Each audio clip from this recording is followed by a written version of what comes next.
আসসালামু আলাইকুম ভিউয়ার্স, আশা করি আপনারা সকলেই ভালো আছেন। আজকের এই ভিডিওটিতে আপনাদেরকে আমি জানাবো ফোরটন কোম্পানির আওম্যান EST-A এই ট্রাকটি সম্পর্কে। তো গাড়ির নাম শুনে আপনারা প্রথমে একটু অবাক হতে পারেন যে আওম্যান এরকম আবার নাম। তো এই ট্রাকটা কিন্তু চাইনিজ একটি কোম্পানির ট্রাক, যেটা ফোরটন কোম্পানি। তো তাদের দেশের কালচার, তাদের ভাষাগত উচ্চারণ, তো সেই ক্ষেত্রে নামটা বা নামের উচ্চারণটা এরকম আসছে চাইনিজ ভাষার হিসেবে। তো যাই হোক, তাদের দেশের ব্যাপার। তো এই গাড়িটার যে ফ্রন্টটা সেটা কিন্তু আপনারা দেখে বুঝতে পারছেন যে এসিআই কোম্পানির কিন্তু এই ধরনের এসিআই কোম্পানি কিন্তু এ ধরনের ট্রাক মার্কেটে বাজারজাত করে, তারা বাংলাদেশে নিয়ে আসে, ডিস্ট্রিবিউট করে। তো তাদের এই যেই ফরটনের যে গাড়িগুলো রয়েছে, ছোটো ছোটো পিক আপ বা এভারেজ লেভেলের যে গাড়িগুলো বড় সাইজের, তো সেই ট্রাকের যে ফ্রন্ট বা লাইটের ডিজাইন বা রেডিয়েটর গ্রিল এক্সেট্রা, তো সেই ডিজাইনের সাথে কিন্তু এই ট্রাকটার অনেক মিল রয়েছে, যেহেতু একই কোম্পানির গাড়ি। তো এই ট্রাকটি সম্পর্কে আজকের এই ভিডিওটিতে আপনাদেরকে আমি সম্পূর্ণ জানাবো। এবং এই যে গাড়িটা, এই গাড়িটা কিন্তু ফরটন কোম্পানির সবচেয়েতে শক্তিশালী গাড়ি, তাদের সেগমেন্টের এই যাবৎকালের বানানো সবচেয়েতে রাফ অ্যান্ড টাফ বা সবচেয়েতে বেশি গর্জিয়াস ফিচারফুল একটা ট্রাক। তো ভিউয়ার্স, চলুন শুরু করা যাক আজকের এই ভিডিওটি। আর আজকের এই ভিডিওটিতে আপনাদেরকে আমি জানাবো এই ট্রাকটি সম্পর্কে বিস্তারিত যা যা রয়েছে। ফরটন আউম্যান EST-A এই ট্রাকটিতে ইঞ্জিন হিসেবে ইউজ করা হয়েছে Cummins engine model Cummins X13N S5 560 diesel. তো 560 হর্স পাওয়ার ইঞ্জিন এটা, এবং ডিজেল ইঞ্জিন। এবং ইঞ্জিনের যে ডিসপ্লেসমেন্ট ক্যাপাসিটি সেটা হলো 12,900 সিসি, যেটা অলমোস্ট 13,000 সিসির কাছাকাছি, মানে 13 লিটারের কাছাকাছি প্রায়। এবং এই ইঞ্জিনটির ম্যাক্স পাওয়ার থাকছে 560 হর্স পাওয়ার 1800 RPM, যেটা 1800 RPM-এ 560 হর্স পাওয়ার প্রডিউস করবে এই গাড়িটির ইঞ্জিনটি। এবং ইঞ্জিনটির ম্যাক্স টর্ক আউটপুট হলো 2603 Nm, যেটা 1000 RPM প্রডিউস করবে। তো একটা জিনিস চিন্তা করেন যে 2600 Nm টর্ক, মানে জাস্ট মানে 2600 Nm কিন্তু অনেক বেশি। আসলে এই গাড়িটার যে টর্ক ফিগার সেটা কিন্তু অলমোস্ট বলতে পারেন যে টাটার যেই মানে যে 2518 অথবা 2516 যে ট্রাক রয়েছে 10 চাকার, তো সেরকম 3টা বা 4টা ট্রাকের সমান শক্তি, মানে একটা এই সিঙ্গেল ট্রাকে এত বেশি শক্তি, মানে টর্কের কনফিগারেশন, লোড ক্যারিং ক্যাপাসিটি। এবং 26 Nm টর্ক, এটা 1000 RPM প্রডিউস করতে সক্ষম এই গাড়িটি। এবং এই গাড়িটির ইমিশন স্ট্যান্ডার্ড থাকছে ইউরো 5, এবং এসিআর টেকনোলজি থাকছে এই গাড়িটিতে, যেটা সিলেক্টিভ ক্যাটালিটিক রিডাকশন ফাংশন। এবং আমি এই গাড়িটার যে ভিডিও করছি, তো এই গাড়িটার ভিডিওর যেই মানে এই যে মডেলটা ডেডিকেটেড, এই মডেলটা কিন্তু ইউরো 5 স্ট্যান্ডার্ডের। কিন্তু এখন যে মডেলটা বেরিয়েছে 2023 বা 22 সালে, বা 22-23 সালে যে গাড়িটা রিসেন্টলি, তো সেই গাড়িটা কিন্তু ইউরো 6-এ লঞ্চ করা হয়েছে, বা এই গাড়িটা মেবি ইউরো 6-এ লঞ্চ করা হয়েছে। তো যাই হোক, এটা হয়তো বা আগের ভেরিয়েন্টের, আমার কাছে যেটা রয়েছে এই গাড়িটার কনফিগারেশন বা ইনফরমেশন। এবং এই গাড়িটিতে ক্লাচ প্লেট হিসেবে ইউজ করা হয়েছে, ক্লাচ প্লেট থাকছে সিনক্রোমেসড ডিস্ক টাইপ। এখানে থাকছে যেই সিম্পল ড্রাই টাইপ, এখানে ক্লাচ ইউজ করা হয়েছে 430 ডায়ামিটারের। সার্ভো অ্যাসিস্ট থাকছে এই গাড়িটির, ক্লাচ ড্রাইভ। ট্রান্সমিশন হিসেবে এই গাড়িটিতে ইউজ করা হয়েছে ZF কোম্পানির ট্র্যাকসন 12TX2621TD। এটা অটোমেটেড যেই ট্রান্সমিশন বা গিয়ার বক্স, সেটা ফুললি অটোমেটিক।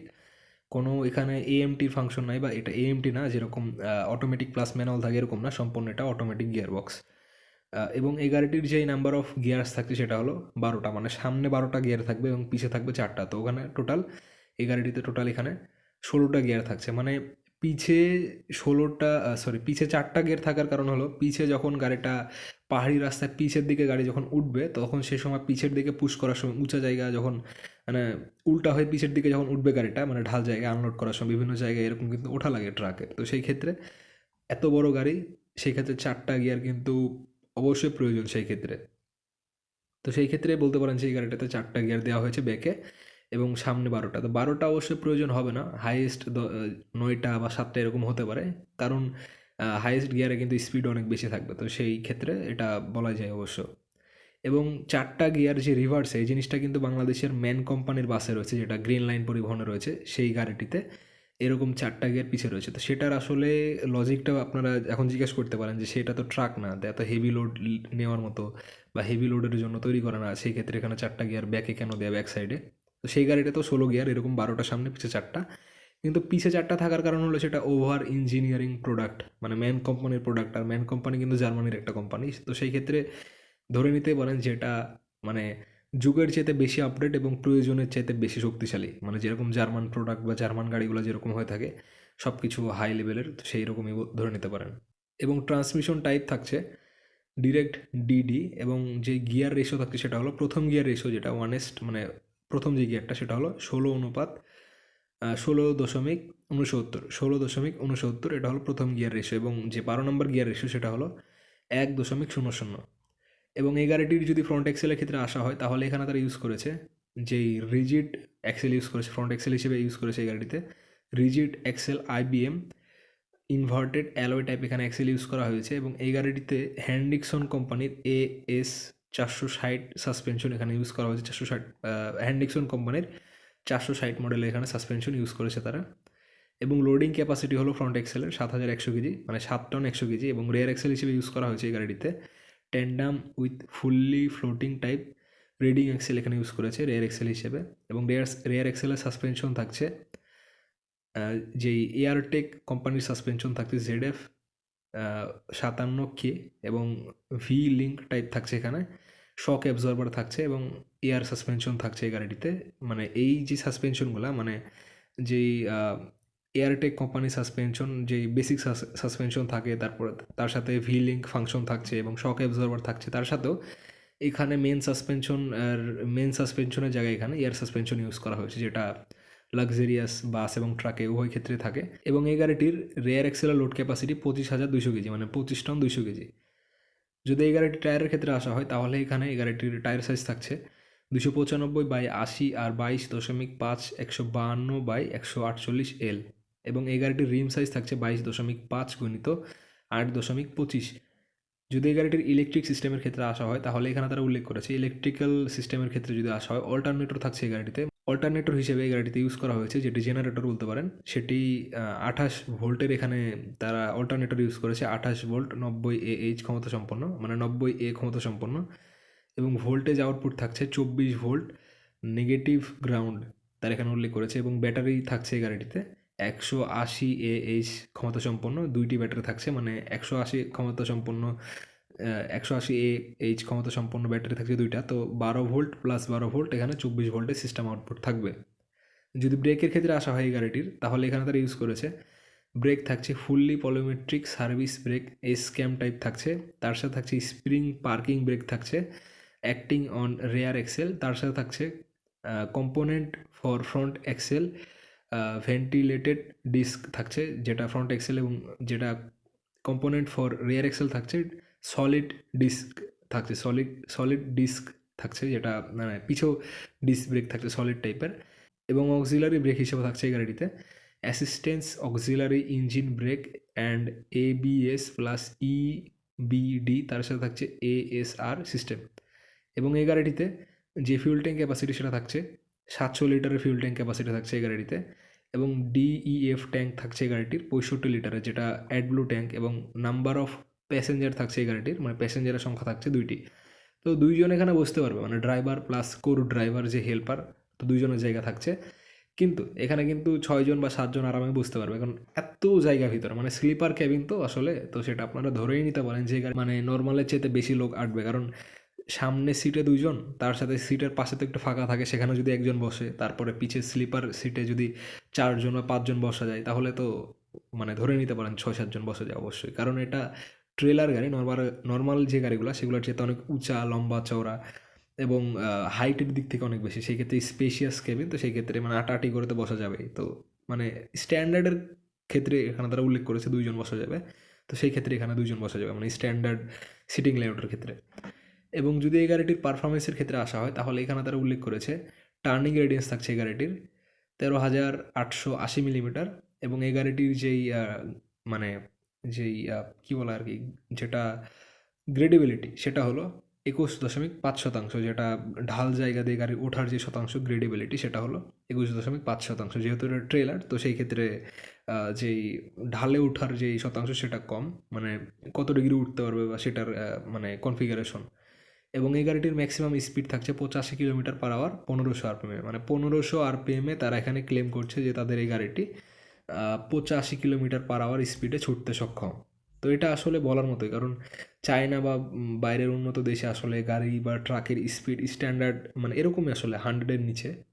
কোনো কোনো জায়গায় অনেক বেশি থাকে, আনলক থাকে, সেগুলোর হিসাব আলাদা, কিন্তু সিটির ভেতরেও কিন্তু এরকমই থাকে বা এর চাইতে কমও থাকে আরও। যদি এই গাড়িটির বেসিক ফিচারের ক্ষেত্রে আসা হয় বা বেসিক ফাংশনাল জিনিস, তো এখানে থাকছে যেগুলো থাকছে এই গাড়িটিতে অ্যাভেলেবেল থাকছে সেগুলো হলো ফগ ল্যাম্প থাকছে স্ট্যান্ডার্ড, যেটা মানে গাড়ির সাথে থাকবে, গাড়ির বডির সাথে লাগানো থাকবে, মানে গাড়ি কেনার সাথে সাথে আপনারা পেয়ে থাকবেন এই টাইপের জিনিস, মানে এক্সট্রা লাগানো না। তো সেটা থাকছে স্ট্যান্ডার্ড। ইলেকট্রিক্যাল উইন্ডোজ থাকছে, মানে যেটা ডান সাইড এবং বাম সাইডে দুই সাইডে থাকবে ইলেকট্রিক্যাল উইন্ডোজ, সেটা থাকছে স্ট্যান্ডার্ড। ইলেকট্রিক্যাল মিরর অ্যাডজাস্টমেন্ট, সেটা থাকছে standard. 2 zone AC for cabin, সেটাও থাকছে স্ট্যান্ডার্ড। মিরর ডিফগার থাকছে স্ট্যান্ডার্ড। ক্রুজ কন্ট্রোল থাকছে স্ট্যান্ডার্ড। তারপরে যে সেন্ট্রাল লকিং বাই কন্ট্রোল, সেটাও থাকছে স্ট্যান্ডার্ড, এবং তার সাথে থাকছে যে মানে পেন্ট্রালা, তার তার সাথে থাকছে রেডিও, তার সাথে থাকছে AUX ইন, তার সাথে থাকছে USB, তার সাথে থাকছে ব্লুটুথ। তো এটা ইনফোটেইনমেন্ট সিস্টেম, সেটাও থাকছে স্ট্যান্ডার্ড। এবং রিভার্স প্রক্সিমেটলি সেন্সর থাকছে, রিভার্স প্রক্সিমেটলি সেন্সর সেটা থাকছে অপশনাল, যেটা গাড়ি রিভার্সের সময় রিভার্সে যে এক্সট্রা সেন্সরগুলো সেগুলো থাকছে অপশনাল। মানে অপশনাল ফিচারগুলো এক্সট্রা করে বেশি দাম দিয়ে গাড়ির সাথে, মানে সেটা মানে অপশনাল যেগুলো থাকে সেগুলো বেশি দাম হয়, মানে নর্মালি স্ট্যান্ডার্ড মডেলের চাইতে, বেস মডেলের চাইতে। এবং আরও থাকছে পলিওমেট্রিকলি ইন্টার ডিফারেন্সিয়াল কন্ট্রোল থাকছে, ইন্টার ডিফারেন্সিয়াল কন্ট্রোল সেটা থাকছে স্ট্যান্ডার্ড। এবং তার সাথে আরও থাকছে এই গাড়িটিতে হাইড্রোলিক রিটার্ডার থাকছে, যেটা ZF কোম্পানির ইন্টার্ডার, তো সেটা থাকছে অপশনাল। তো এখানে মানে রিটার্ডার যে ফাংশনটা, সেটা অবশ্যই মানে গাড়ির সাথে দেওয়ার প্রয়োজনীয়তা আমি মনে করি, কারণ এটা অনেক বড় লোড ক্যারিং ক্যাপাসিটির একটি গাড়ি। তো মানে যখন পাহাড়ি রাস্তায় যখন চলবে, তো অবশ্যই এই রিটার্ডার জিনিসটা কিন্তু অনেক প্রয়োজনীয় সেই ক্ষেত্রে। তো সেটা এক কথায় আপনারা বলতে পারেন যে এই টাইপের হাই লেভেলের গাড়িতে এই জিনিসটা থাকা অবশ্যই প্রয়োজন। যদি একটু প্রাইস মানে বেশি হয়ে যেত, তাও মানে এটা মানে এই টাইপের গাড়ি হিসেবে প্রয়োজনীয় একটা ফিচার আমি মনে করি, যতটুকু মানে আমার জানা। এবং এই গাড়িটিতে আরও রয়েছে যে work light for cargo area, মানে work light for cargo area, যেটা অপশনাল রয়েছে। মানে পিছে গাড়ির পিছে, মানে এটা যেহেতু ট্রেলার ট্রাক, পিছে মনে করতে পারেন এসকেভেটর নিয়ে যাওয়া হচ্ছে, বড় কোনো একটা জিনিস নিয়ে যাওয়া হচ্ছে, তো গাড়ির পিছে একটা লাইট লাগানো থাকে, যেটা পিছের ট্রেলারের উপরে ডিরেক্ট মানে আলো পড়ে। তো সেই জিনিসটা এখানে অপশনাল দেওয়া রয়েছে। তো সেটা অবশ্যই সেটা মানে আফটার মার্কেট অনেকে কিনে কিনে নেয়, সেটা কোনো ব্যাপার না, লাইট টাইপের জিনিস। তো সেটা আসলে সেফটি ফিচার বড় রকমের একটা, বা সুবিধাজনক কাজের ক্ষেত্রে, রাস্তা দেখার ক্ষেত্রে বড় ধরনের ট্রেলারে কিন্তু এই জিনিস অবশ্যই প্রয়োজন একটা জিনিস। তার সাথে আরও থাকছে পলিওমেট্রিক অপারেটর সিট, পিনোমেট্রিক, তার সাথে আরও থাকছে পেনোমেট্রিক অপারেটর সিট, এটা থাকছে স্ট্যান্ডার্ড। এবং যেই AEBS, তার সাথে থাকছে LDWS সিস্টেমস, এটা থাকছে অপশনাল।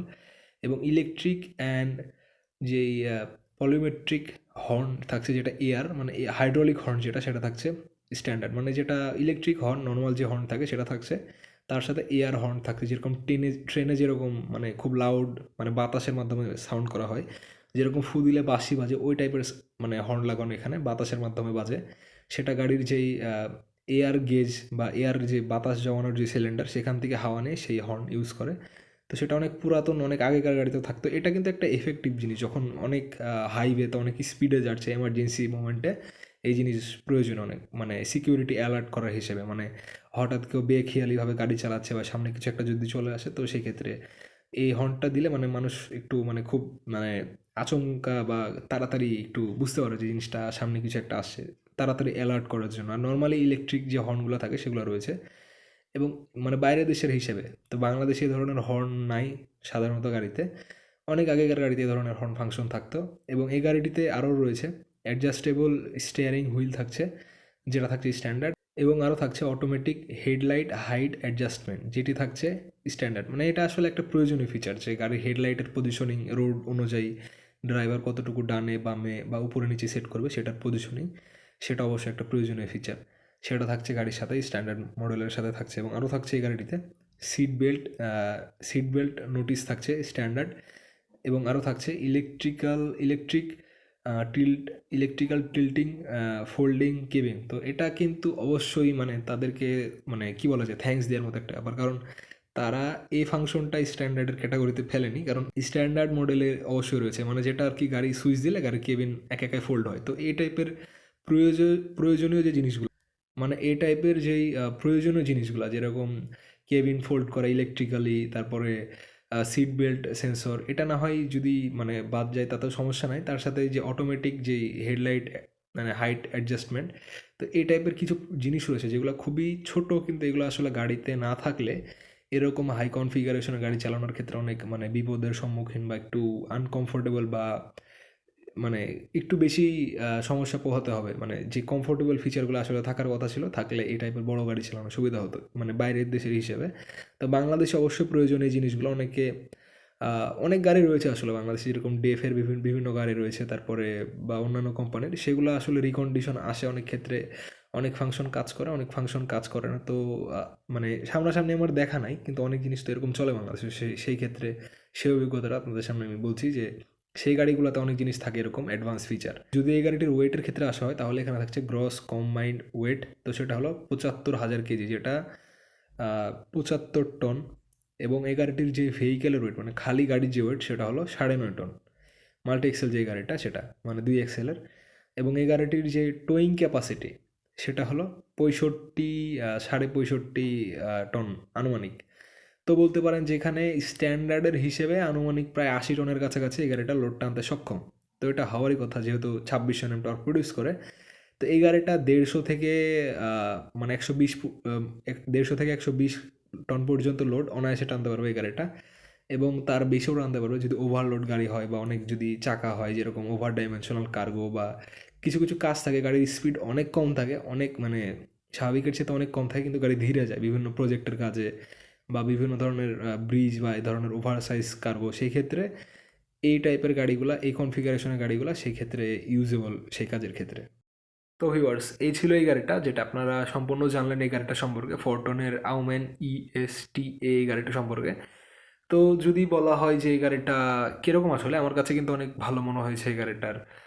ওভারঅল যতটুকু আমি শোনালাম আপনাদেরকে, যেই গ্রস ভেহিকেল ওয়েট যে ৬৫,৫০০ কেজি, তারপরে এই গাড়িটার যেই ফিচারগুলা, যেরকম হিটিং মিরর, তারপরে এক্সেট্রা ব্লুটুথ, বা ব্লুটুথও থাকে আসলে, যে অন্যান্য যেই ফাংশনগুলা, রিটার্ডার, তার সাথে ইবিএস, এবিএস, এক্সেট্রা এক্সেট্রা। তারপরে ড্যাশবোর্ডটা অনেক সুন্দর এই গাড়িটার, কারের মতো অনেকটা। তো এই জিনিসগুলোর উপরে যদি ডিপেন্ড করা হয়, বা এই গাড়িটার যদি ওভারঅল জিনিস দেখা হয়, তাহলে কিন্তু বলা যায় যে এই গাড়িটা মানে খুব একটা বেশি প্রাইস ইফেক্টিভ, মানে খুব বেশি দামি গাড়ি হবে না। কারণ এটা চাইনিজ ম্যানুফ্যাকচারার তৈরি করে, তারা কিন্তু খুব প্রাইস এফেক্টিভ লেভেলের ট্রাক তৈরি করে, সেই ক্ষেত্রে এটার দাম কমই হওয়ার কথা। তো যেরকম দাম হওয়ার কথা, এই দামে কিন্তু বাংলাদেশের ট্রাক চলতে পারবে, ট্রাক। কিন্তু সবচেয়ে বড় সমস্যা হলো এই গাড়িটার ট্রান্সমিশন, বা এই গাড়িটার ওভারঅল ফাংশন, যেগুলো সম্পূর্ণ ইসিও কন্ট্রোল ফাংশন। যদি এই গাড়িটার দামের ক্ষেত্রে বলা হয়, তো এই গাড়িটার দাম কিন্তু বাংলাদেশি টাকায় মানে ইউএসডির ক্ষেত্রে যদি হিসাব করা হয়, আপনারা গুগলে সার্চ দিয়ে দেখতে পারেন, তো সেটা হলো ২৫,৪৪০ ইউএসডি, মানে ইউএস ডলারের ক্ষেত্রে, যেটা ২৫,৪৪০ ডলার। তো এই গাড়িটা যদি মানে এই দামটা বাংলাদেশি টাকায় যদি কনভার্ট করা হয়, তাহলে বর্তমান সময়ে যে জিনিসটা দাঁড়ায়, মানে কারেন্সি অনুযায়ী যদি কনভার্ট করা হয়, সেটা হলো ২৭,৭২,৯৬০ টাকা। মানে জাস্ট চিন্তা করেন যে টাটার একটা ১০ চাকার ট্রাকের সমান দামে এই গাড়িটা।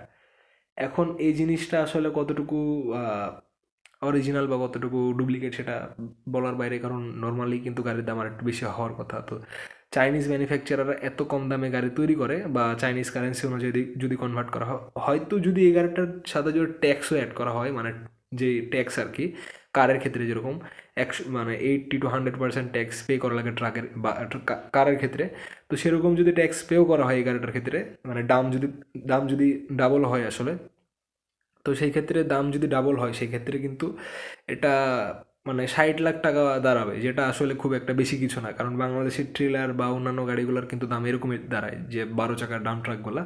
তো এত কম দামে যদি প্রাইস এফেক্টিভ লেভেলের এইরকম যদি গাড়ি অফার করে কিউমিন্সের ইঞ্জিনের সাথে, আমার মানে আমি এটা 100% বলছি না যে এই গাড়িটার দাম এরকমই হওয়ার কথা, কিন্তু যতটুকু আমি গুগলে সার্চ দিয়ে যতটুকু বুঝতে পারলাম যে এরকমই দাম দেখাচ্ছে, আপনারা চাইলে ট্রাই করে দেখতে পারেন এটার দাম কতখানি, মানে গুগলে।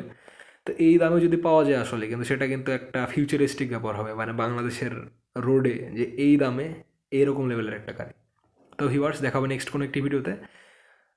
সে পর্যন্ত দেখা হবে নেক্সট কোনো একটি ভিডিওতে। অবশ্যই ভালো থাকবেন, সুস্থ থাকবেন, আর অবশ্যই আপনার কমেন্ট জানাতে পারেন নেক্সট আপনারা কোন বাস অথবা ট্রাক সম্পর্কে দেখতে চান। আর এই জিনিসটা যে এই গাড়িটার দাম এরকম, এটা আপনারা চাইলে দেখতে পারেন। আপনারা নিজে নিজে দেখে ট্রাই করতে পারেন। আমার যতটুকু মনে হচ্ছে এটা এরকম মানে বেশি হওয়ার কথা হয়তো বা, কিন্তু সার্চ দিয়ে কিন্তু এই জিনিসটা দেখাচ্ছে যে আহ, মানে 30 লাখ টাকার নিচে আসলে।